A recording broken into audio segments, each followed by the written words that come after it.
Okay guys, for today's vlog, dito na ako sa,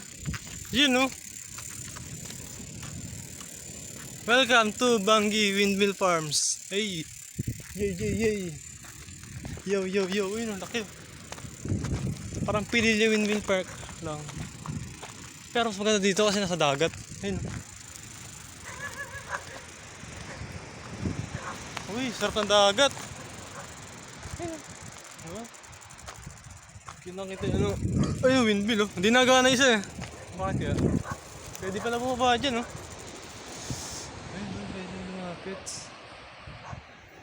Oh, yan. May picture. Basta may picture, pwede na. Yan.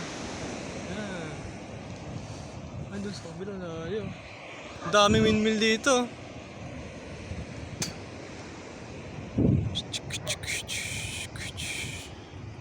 Hey. Shout out mga taga ng Etibac. Dito na ako sa Ilocos Norte.